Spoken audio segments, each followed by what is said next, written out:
Carlingford Ferry connects Greencastle and Greenore, two coastal towns in the north and south of Ireland respectively. The towns on either side of the ferry aren't very notable on their own, but they open up passengers to the beautiful towns nearby. On the Greencastle side, up north, there's the fishing village of Kilkeel, Rostrevor and its beautiful riverside walk Ferry Glen, and the popular tourist location Newcastle. On Greenore side, on the south, there's the scenic Carlingford and a straight line to Dublin with Dundalk and Drogheda in its path. The ferry has connected communities of north and south for 9 years now. Just under a decade into the ferry's run, its existence is threatened by the opening of the Narrowwater Bridge, which will connect Warrenpoint to Omeath. Some will argue that the Narrowwater Bridge will strengthen the ties between the two communities even further, because the bridge will be free and the ferry has an entry fee. However, a recent survey I conducted in my own time showed that the majority of people living in the area don't feel like the bridge would benefit them in any way, which includes both drivers and non-drivers. This could be because of the bridge's location being right in between Warrenpoint and Newry. The bridge is close enough to Newry that drivers won't save much time taking the bridge compared to just driving through Newry. Cyclists are putting themselves in danger of the busy and aggressive Newry Street compared to the quiet and scenic mountain route that takes straight to Greencastle. And while bus passengers will have an easier time getting off at Narrowwater through the 39 bus route, once at the bridge they've got several miles of walking before they end up anywhere. On both sides of the water, the Carlingford Ferry provides jobs for many young people with no prior experience or education. This is especially felt over in the North's Kilkeel, where the closest university is 50 miles away, which is inaccessible to a lot of young people. Here with me today is John Joe Donnelly, who was a traffic warden on the ferry over the summer of 2022. Do you think the ferry is financially stable? Right now, I would not say so. I mean, with this whole new bridge thing and being involved, I'm not sure. I think that might put it out of business.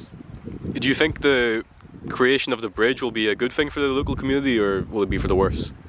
I mean, I do think the bridge, I think it's handy, it's good, but the ferry is also very good. It's just the bridge will be very handy for people who don't want to pay money as well. Do you think the ferry has its own appeal that you couldn't get from the bridge? Well, definitely, yes, because, you get to go around the view, there's also, sunset cruises they do.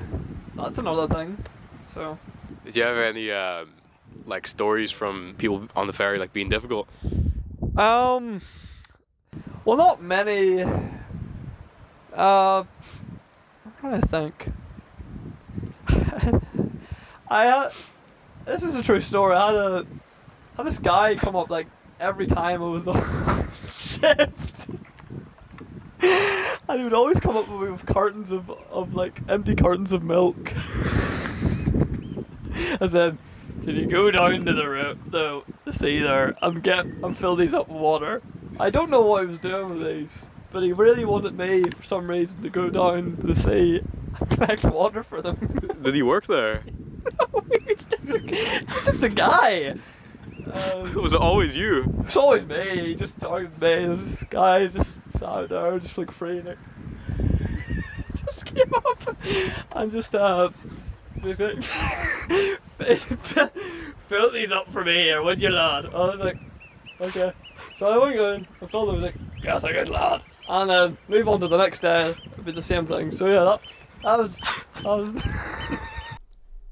We were also joined by a local cyclist who gives us his thoughts on how the potential shutdown of the ferry would affect his travels. Yes, used the ferry a couple of times. A few of us went over from work down to the famous restaurant, Fitzpatrick's, just outside Carlingford. Some lovely food.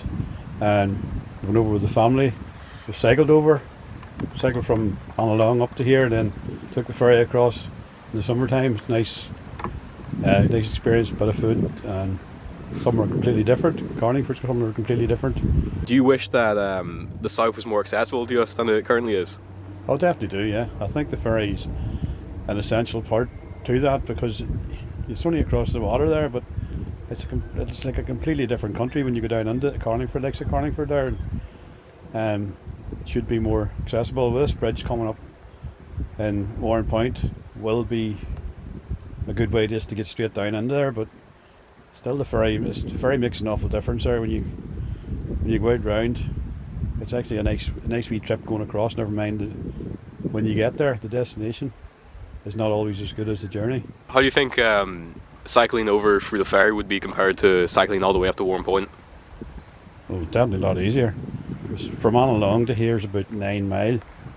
So you're glad of the break. It broke it up a wee bit, and then you've another 4 miles after that to get to Carlingford. So you take that a round trip, it's nearly 30 miles. So it's nice to get that wee half an hour break, relax yourself a wee bit. In conclusion, I believe the Carlingford Ferry unites the communities of the north and south better than the bridge could.